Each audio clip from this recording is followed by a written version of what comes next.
Hello everyone, welcome back to the channel. Yes, we are doing the chapter Electoral Politics in the Civic section of class 9th, in which we are going to discuss the topic election campaign. The main purpose of election is to give people a chance to choose the representatives, the government and the policies they prefer. Election का purpose ये होता है कि हर लोगों को ये chance मिल सके कि वो अपने हिसाब से जो है चूज़ कर सकें रिप्रेजेंटेटिव को, गवर्नमेंट को और पॉलिसीज़ को जो वो चाहते हैं वैसे। Therefore it is necessary to have free and open discussion about who is better representative.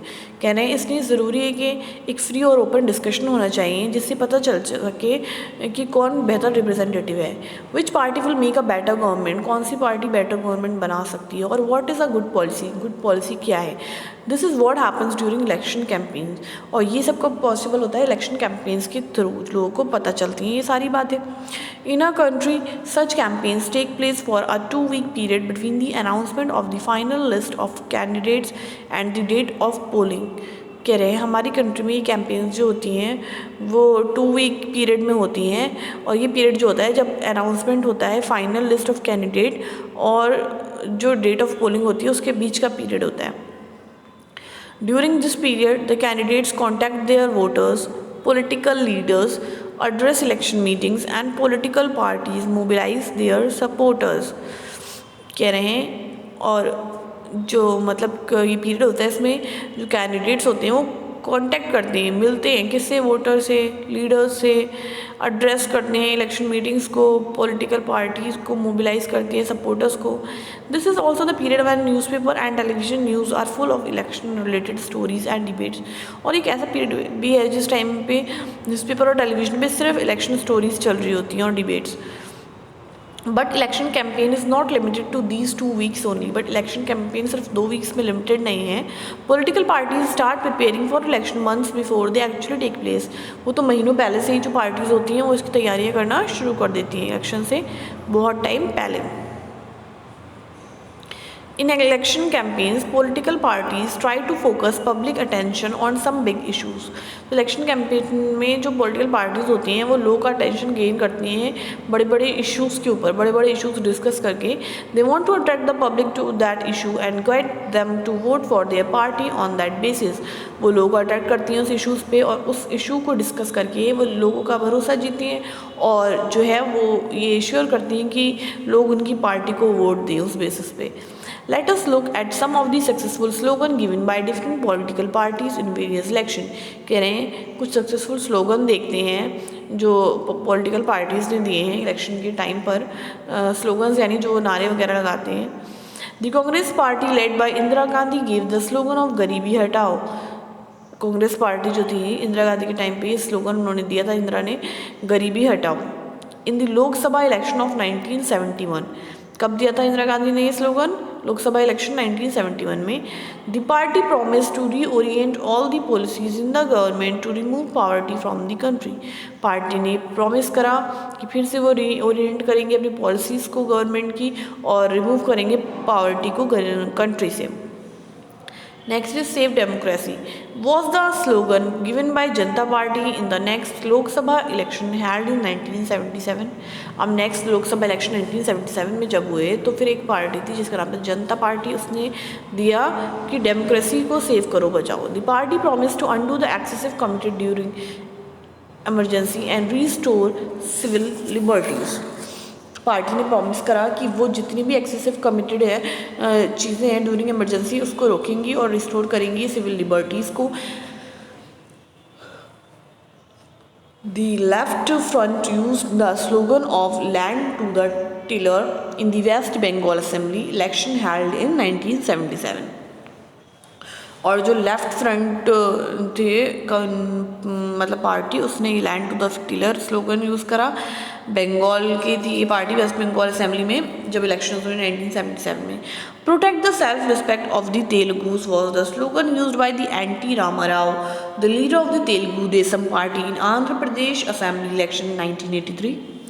Now, in democracy, it is best to leave political parties and candidates free to conduct their election। कह रहे हैं democracy के अंदर सबसे अच्छा है कि आप पॉलिटिकल पार्टीज़ को और कैंडिडेट को फ्री छोड़ दो, अपना इलेक्शन अपने हिसाब से करें, अपने हिसाब से कैंपेन्स करें the way they want to. But it is sometimes necessary to regulate campaigns, but कभी कभी ज़रूरी हो जाता है कि कैंपेन्स को भी रेगुलेट करा जाए to ensure that every political party and candidates gets a fair and equal chance to compete. इसलिए रेगुलेट करा जाए जिससे ये पता चले कि हर कैंडिडेट को या हर पार्टी को इक्वल और फेयर चांस मिलना चाहिए कम्पीट करने का। According to our election law, no party or candidate can bribe or threaten voters.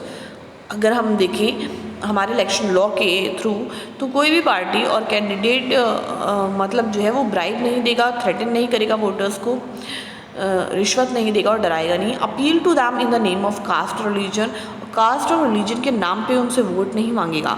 Use government resources for election campaign, और गवर्नमेंट की रिसोर्सेज को यूज़ नहीं करेगा इलेक्शन कैंपेन के लिए। Spend more than ₹25 lakh in a constituency for a Lok Sabha election or ₹10 lakh in a constituency in assembly election.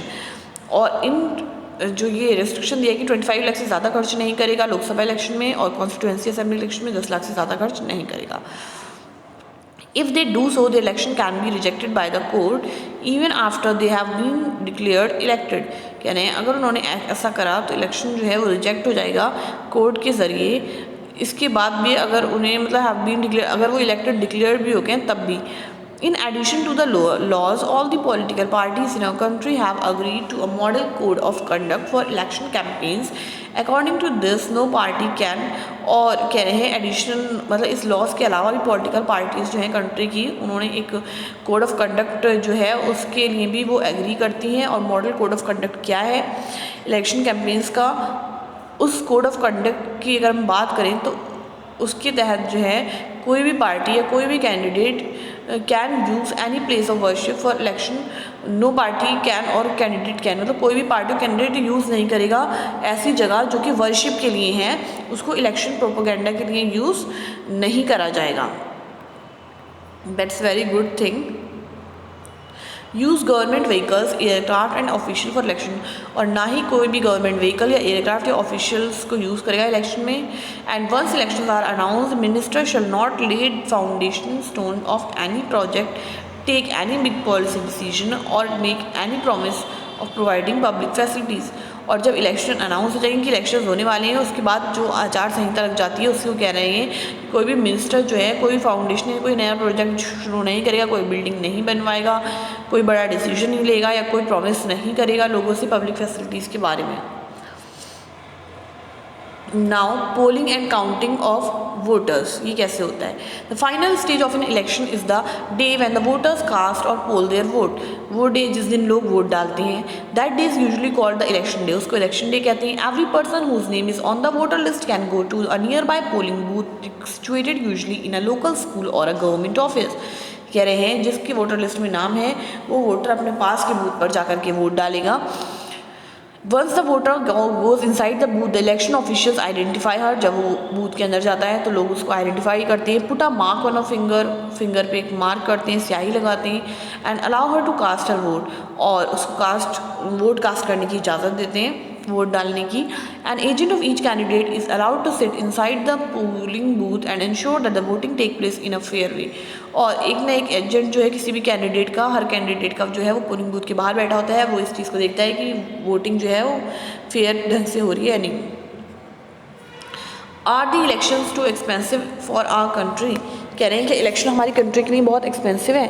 A large amount of money is spend in conducting elections in India, कह रहे हैं एक बहुत बड़ा अमाउंट जो खर्च होता है इलेक्शन जब कंडक्ट होते हैं इंडिया में।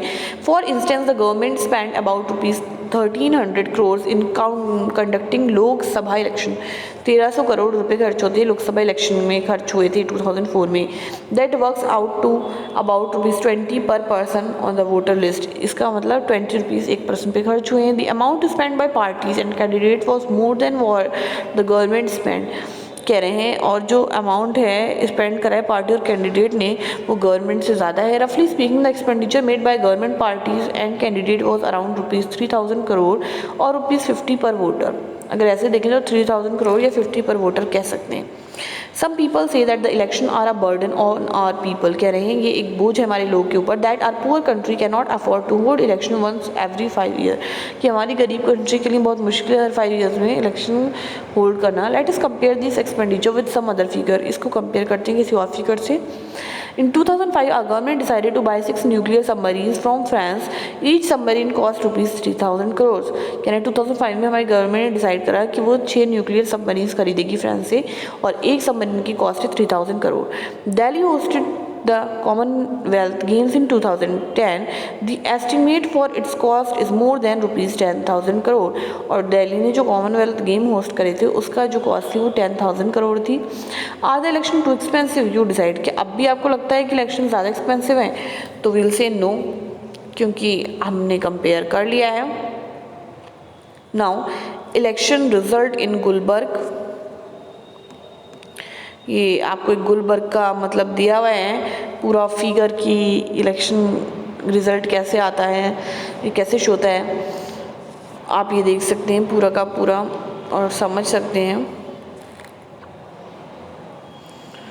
Earlier, the voter used to indicate who they want to vote for by putting a stamp on the ballot paper. कह रहे हैं पहले जो थे वोटर्स कैसे इंडिकेट करते थे कि वो किसको इलेक्ट करना चाहते हैं, स्टैंप लगा देते थे बैलेट पेपर पे. Ballot paper is a sheet of paper on which the name of the contesting candidate along with party name and symbol are listed. एक बैलेट पेपर शीट होती थी जिसके ऊपर नेम लिखा होता था कंटेस्ट का, मतलब कैंडिडेट का, पार्टी की, और लोग उसके ऊपर जो कहते हैं स्टैंप लगा देते थे. Now it is electronic voting machines are use to record votes. But अब जो है ईवीएम मशीन्स यूज़ होती हैं. The machine shows the name of the candidate. उस पर कैंडिडेट्स के नेम जो है शो हो रहे होते हैं, प्रिंट होते हैं, एंड द पार्टी सिम्बल्स भी होता है साथ में. Independent candidates too have their own symbol allotted by election officials. उनके भी अपने सिम्बल होते हैं जो इंडिपेंडेंट कैंडिडेट होते हैं, जिसे निर्दलीय भी कहते हैं. All the voter has to do is to press the button against the name of the candidate she want to give her vote. बस उन्हें एक बटन ही प्रेस करना होता है जिससे वोट देना चाह रही है उसके नाम के आगे. Once the polling is over, all the EVM are sealed and taken to a secure place.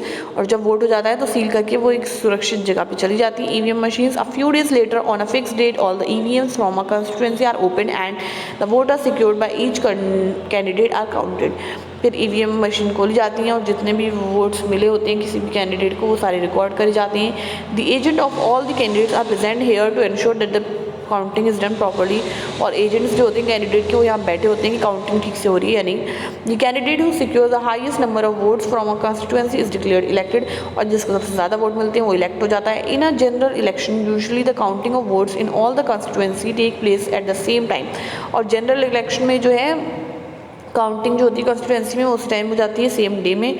Television channel, radio and newspaper report this event. और जितने भी टेलीविजन चैनल, रेडियो और न्यूज़पेपर होते हैं वो रिपोर्ट करते हैं पूरे दिन को. Within a few hours of counting all the result are declared. और कुछ घंटों की काउंटिंग के बाद रिजल्ट डिक्लेयर हो जाती हैं. And it becomes clear as to who will form the next government. और क्लियर हो जाता है कि नेक्स्ट गवर्नमेंट जो है वो कौन फॉर्म करेगी.